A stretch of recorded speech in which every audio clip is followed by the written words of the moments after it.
All right, we're back for another perfectly unfinished conversation, and today we're tackling something that we think way too many people can relate to. Like, why do we still eat like unsupervised 13-year-olds? Or better yet, how the hell do we start eating like actual grown-ups when the world just keeps shoving Pop Tarts and granola bars and artificially dyed beverages in our faces? Speaking of artificially dyed beverages, did you know that they have a Skittles drink now that I I've saw? seen it in the grocery store. I was like, "Are you kidding me?" My kid was like, "I want that." I'm like, "No." I said, that makes you sick." I told him. Oh, really? Yeah, Yeah. like, I it don't. makes you I don't sick. blame you.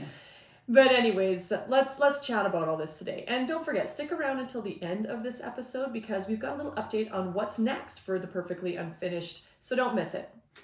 So, spoiler alert: a lot of this conversation we need to hear. So, honestly, that includes me. Like, if I didn't make a conscious effort, my default would still, to this day, be some variation of gluten-free toast, peanut butter, and way too much coffee. And listen, at almost 55, I should fucking know better.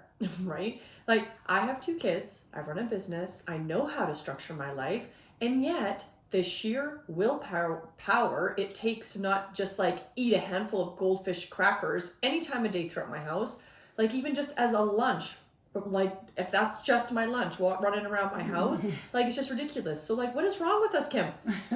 Well, I think we were set up to fail, right? I've told Joe this before. When I had my first 2 kids, 1992 and 1994, I refer to the 90s and early 2000s as my Oprah years. Yeah, they because are the Oprah years. Pre-lost in the void of my cell phone era. When I was working outside the home Monday to Friday, and I had 4 kids between the ages of 4 and 14, and I was where you're at. I was fucking tapped out. And I would come home at night and cook dinner and listen to Oprah in the living room on TV.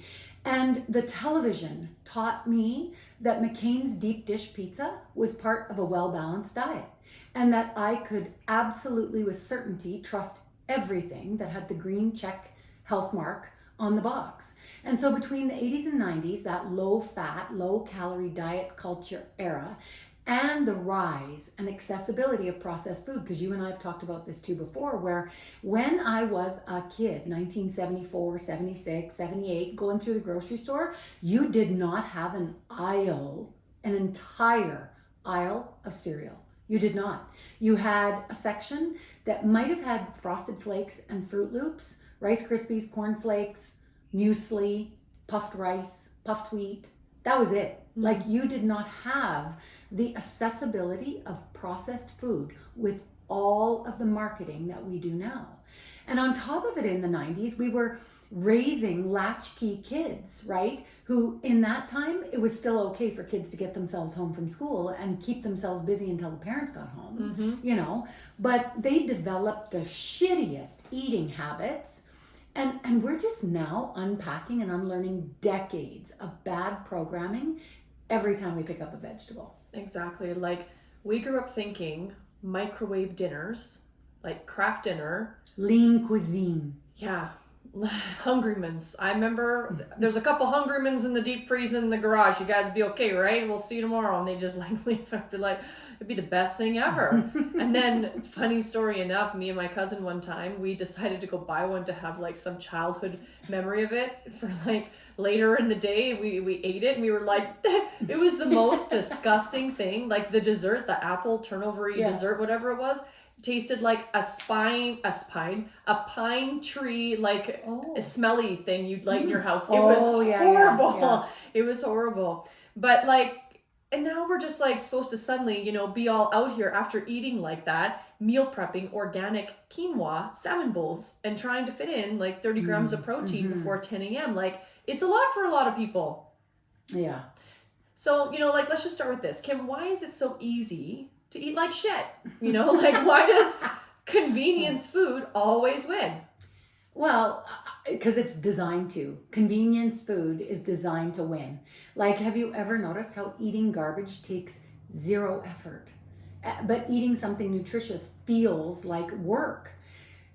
Tell me why a salad requires 12 fucking steps and washing lettuce feels like an extreme sport. Right? Like if I want to eat a bag of potato chips, all I have to do is open a bag of potato chips and simply just exist on the couch. Mm-hmm. But if I want to eat something healthy, I have to first find the healthy recipe, whether it's online or in a book, and sometimes that's like 30 minutes, Mm-hmm. then chop things in the order, marinate things, assemble things, and then clean up the fucking mess because I didn't know what I was doing when I was making the recipe. And like, for a lot of people, like, who has time for all of that? Yeah. And like you were saying, if you don't have a plan, you know damn well you're just going to stand in front of the fridge staring at it like it's a magical porthole to dinner. Open sesame. Nope, just still leftovers and regret of all the vegetables you bought when you were in the real meal prepping mood at the grocery store. Like, here's the thing though, food companies know we're lazy, and that's why everything in the grocery store is engineered to be grab and go. You've heard me rant on this before, and I see it like every time I'm in the grocery store, I am appalled. Notice the first thing that is marketed to you the second the doors slide open. What are the stands that they have there? They've got chips, 100 different kinds of chips and popcorn and drinks and candy bags of chocolate and Easter eggs and like at this time of year, right? Candy, sugar, chocolate, the entire aisle, an entire aisle at the grocery store dedicated to candy, sugar, and chocolate, marketing as food. It's pure trash food. Like that section is larger than the vegetable section. And the truth of it is that when this subject comes up, people call me or you, a tinfoil hat wearing conspiracy theorist to think that there are just these evil scientists in labs building addictive food and scheming to make us fatter and sicker. And while that may never have been the intention, it may not be an active plot to kill us. It definitely has been a corporate plan to sell cheap food and drinks and fill company and shareholder pockets. Boom! There was this I'm just going to go off the note here. There was this giant candy raffle prize yesterday at my youngest's home hockey tournament in the shape of a Stanley Cup, like a candy Stanley Cup. It was huge. And all the kids put their raffle tickets in that one thing alone. And my oldest was like, Mom, I really hope I win this one. And I was like, I really hope you do not, because you're gonna get maybe 2 things and I'm gonna donate it. And he kind of looked at me and some moms overheard and they chuckled, but I was dead fucking serious. One mom goes by and she's like, gosh, I hope my kid doesn't win that. I'm like, I know, that's a tower of cancer is what I told her. And you know what, people don't like that. People don't like the fact that we are that blunt about food, but it is this serious, you guys. It's not, if it would be one thing if it was just the tower of fucking Stanley Cup candy once in your lifetime, but it's everywhere we go. It's in your kids' classrooms. It's in the Sunday school church snack. It's at daycare, what we used to find as Halloween once a year, where you'd fill a pillowcase and it would stay for 6 weeks or 2 months and you could ration it out. Our children have access to this all the time. Teachers are using it as rewards for accomplishing tasks. And no offense to my teachers, because God love you, what a hard job, and it must be so tough to find appropriate motivation. And that would be so special if it was just teachers providing a little treat every once in a while. But we don't just get the treat at school. We get the treat everywhere we fucking go. Yeah, we're going to Dollarama, we get the treat. We're in the aisle with grandma, we get the treat. We're in the aisle with mom, we get the treat. Or we have treats in the pantry. There's treats, there's treats everywhere that's being provided as food. And have you ever tried to find a quick protein option at a gas station? It's nearly impossible. It's all chips, candy, protein bars that are just Snickers with a new name. We are being marketed by making candy even into toys like Kinder Surprises and cars that are filled with candy pieces in them that it's just plasticky junk that they're just going to throw away after. And as a parent, I tell my kids they are not allowed to go inside the gas station, or when we're in there, they can't pick any of that stuff. But it's so hard when they see all these beautiful colors and everything's on the lower shelves that are kids' size level. 100%. And at the grocery store, Gushers and Dunkaroos and granola bars with sprinkles. So last Friday, when you and I left and I had Duke, or Saturday or whatever, we bumped into each other at the grocery store, and you left the vegetable aisle earlier than me because you're by yourself and I had a kid.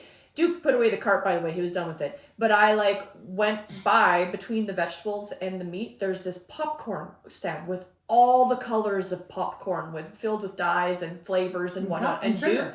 Duke stopped, and because the point was it was going to be our treat Friday, and he was going to get to pick a donut. He got to pick one donut because that was a treat Friday, right? Because they make fresh donuts at this co-op. Oh, that's okay. Yeah, that's good. Maybe take it out there, Alex. Maybe it's okay. All Fresh, right. yeah, it's fine. All The right. co-op does make great fucking donuts, actually. Well, I just don't want to like bash anybody because I shop there and I love that store. Yeah. But nonetheless, like being a mom with a kid and they see all these colors and it's sitting right there, and he grabbed it and he's like, I want this instead. And he started to get active and I had to like calm him down. I came down and I said, but you know what, honey, if you get this, you don't get to pick that one donut, and we're not getting both. Mm-hmm. And like after a couple more back and forth, and he just, okay, put it away. And he like gave up because I was standing my ground that we were not, you had to choose. Yeah. And I think like I was I'm not floating my own boat, but I was proud because trust me, there's been a lot of situations where I have lost the end of these temper tantrums. Yeah. But then it made me think, how many parents don't want to deal with that, so they just throw it in. Yeah. And then now they have to throw it in. And this is, again, like we've said this before in this podcast, we are you. And I did my share of that. Of just throwing it in. Of throwing in the towel, because you just are so fucking exhausted by life that you cannot bear the thought of having this argument with your kid. Fine, I give up. And that happens with us too, which brings us to like, why do we reach for garbage even as adults when life feels stressful? Like, it's so easy to give in, especially when we're grocery shopping, especially when we're rushed and pushed for time, especially when we're overwhelmed. Like, we know we should eat better. And I'm always saying to clients, you fucking know how to make a healthy meal. Don't ask me for a meal plan, because if I asked you to build me a healthy meal, you know exactly what that looks like. But at 4 p.m., which I call it the fuck it realm, suddenly we're knee deep in a family-sized bag of Doritos. Like, it's just easy in a life that feels hard and long. Eating processed, pre-made Frankenfood feels easier. Yeah, because like essentially food is the cheapest, it's the easiest form of therapy. Like, you have a bad day, boom, ice cream. Someone pisses you off, boom, we're getting pizza. You're really tired, boom, I'm just gonna get coffee at a crazy time. And boom, a muffin the size of your fucking head. But here's the truth. People insist that they are not emotionally driven eaters, and they totally are. Overwhelm is an emotion. Exhaustion is a feeling. Procrastination is driving your pantry snack hunt. Like, people go, yeah, but I didn't break up with my boyfriend. I'm not bawling in my pint of Ben and Jerry's. I'm reaching for the ice cream because I'm rewarding myself for surviving my life. But that's emotional eating. Yeah, like a DQ blizzard, it just hits differently when we're emotionally spiraling and feel like that it's the one thing that's going to bring me all the joy in the world in a day that feels like a fucking dumpster fire. I think it's easy food. Easy food just relieves the stress of being a grown-up, right? It reminds you of simpler times, back when life didn't suck, bills didn't exist, and your biggest problem was whether you got a Lunchable at school or not. And Lunchables were like the real rich kid flex when I was a kid. Like, when I grew up, if you had a pizza Lunchable, you were basically a celebrity. A celebrity. But real talk, food should make you feel good long term, not just for 5 minutes. I often tell my Blueprint clients, like, we've got 5-minute food, 15-minute food, and 5-hour food. And the 5-minute food is the one that I fucking want right now, and I'm going to inhale it. But in 15 minutes, I'm going to probably regret it. I'm going to feel bad about that decision. I knew I should have done better. I didn't do better. I let myself down. 5-hour food is the food that feels good 5 hours from now, where I still have integrity with myself. I feel nourished. I feel balanced. I'm not hangry, like all those things. Food is pleasure, but first, food is how you get the body you want. And so food is how you build muscle and bone and brain matter. It's how you stave off sickness. And it's your comfort food if your comfort food leaves you feeling sluggish and bloated and guilty. That's not comfort. That's fucking sabotage. Totally. Like, let's talk about eating like a grown-up in a way that doesn't suck, because there's a lot of ways it can feel like it sucks. So how is it not going to suck, right? Because if you tell me my only options are going to be like steamed or boiled chicken, sadness, like I'm going to riot. Boiled chicken. Like that just is the most disgusting visual. But same. The worst thing we've done for ourselves is build our entire diet around processed foods, because your palate is so accustomed to everything being delicious and yummy that real food doesn't taste as good. It doesn't light up the dopamine receptors, and real food isn't as rewarding, straight up.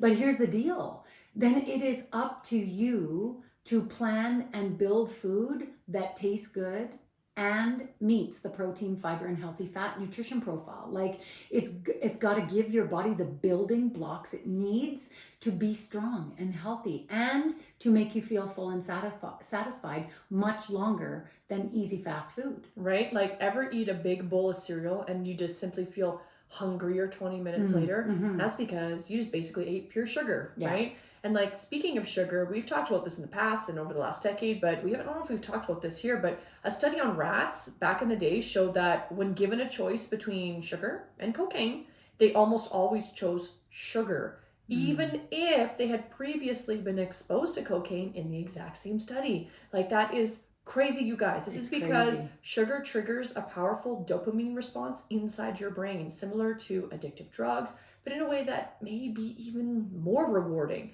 I've done many sugar detoxes over the past years, and I've always achieved the exact same results.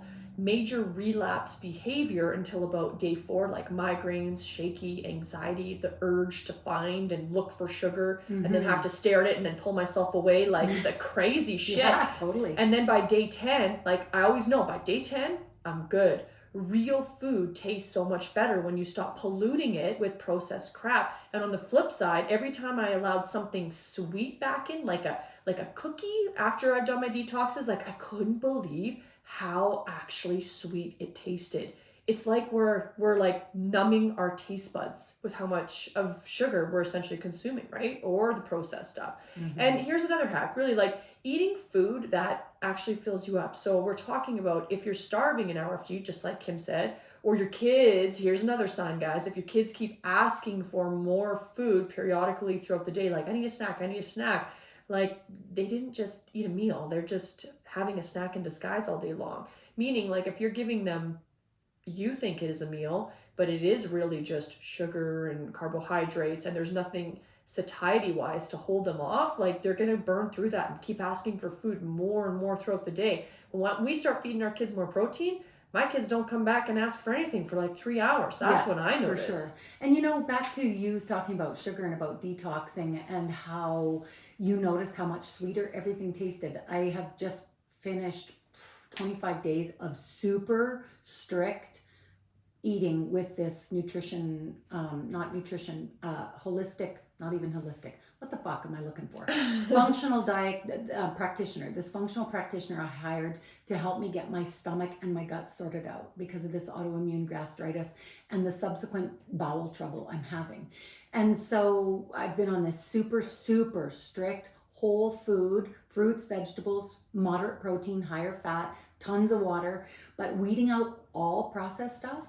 And what I noticed putting it back in is how fake everything tastes. Yeah. How weirdly chemical everything tastes. And I'm talking like, that's just an observation the way you think sweet tastes extra sweet, is we don't realize how our brain likes it, but our body actually knows the difference. That's so right. So let's say we go full conspiracy theory here, like the food industry is actually scamming us.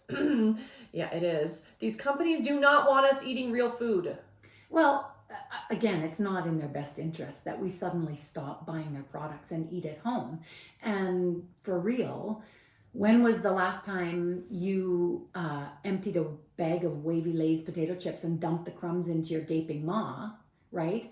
Probably fairly recently. To empty out a bag of potato chips, pretty easy to do, pretty frequent for most people. That's just a really common food that we see that people have trouble with, right?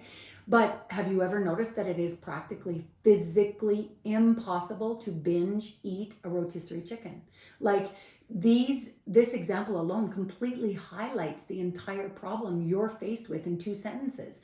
Chips and dip taste better and is in your mouth faster than chicken, right? And no wonder it's so hard to stop eating this crap. It's not about your willpower, people. It's chemistry. You're being set up to fail.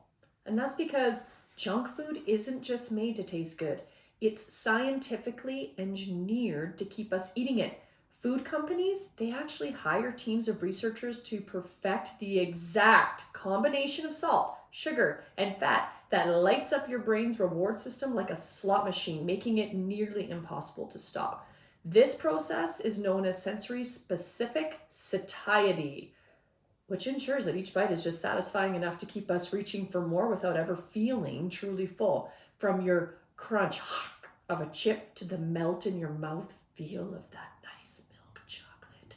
Every detail is designed, it really is, to be irresistible, because the longer we snack and the more things we really like to snack on, the more we're going to buy those things we like to snack on. Absolutely. I can remember in learning about, food and satiety and signaling and that kind of thing, the example that I remember reading, which I was like, that is it, is that whole example of if you sat down with just a chicken in front of you, your brain and your stomach communicate in a way that satiety and protein and that communication, hormonal communication, that is why you cannot overeat protein. There is a signal that happens, a feedback that happens between the brain and the stomach that stops that. Like you get to a point where you're like, nah, no It's more like chicken. a robot just like looking and like scanning. Yeah. Ooh, that's Done. going to be pretty full. You Yeah, know, like done. it doesn't. Yeah. But we also, fat is very satiating, but it doesn't take up a lot of space. So even though, it makes you feel fuller, it also doesn't take long for it to speed through your system, right? As far as like space in your stomach, holding that space in your stomach.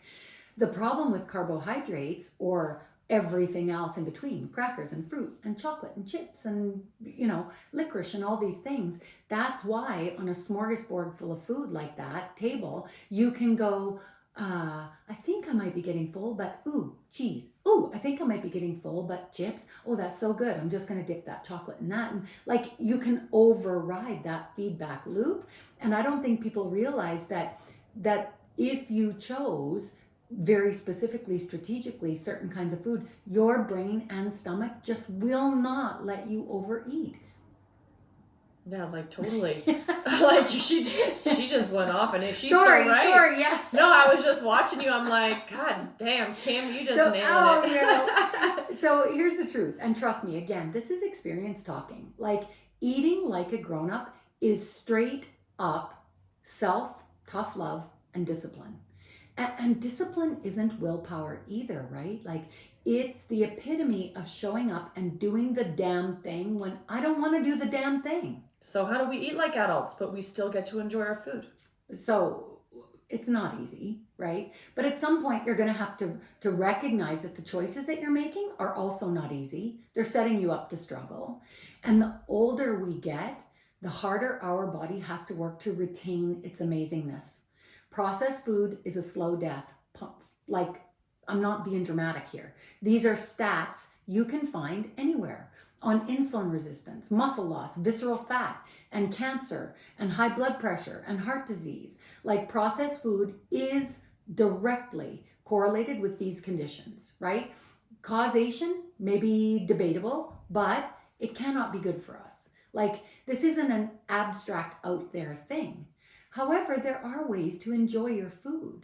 And so, like Joe kind of mentioned easier, you got to start by going on the hunt for foods that you love, recipes that you can do at home for foods that you love. So for example, I love a bowl of war wonton soup or pho. And my kids told me it was pronounced pho. Is that what it's, that's pho? Yeah. But I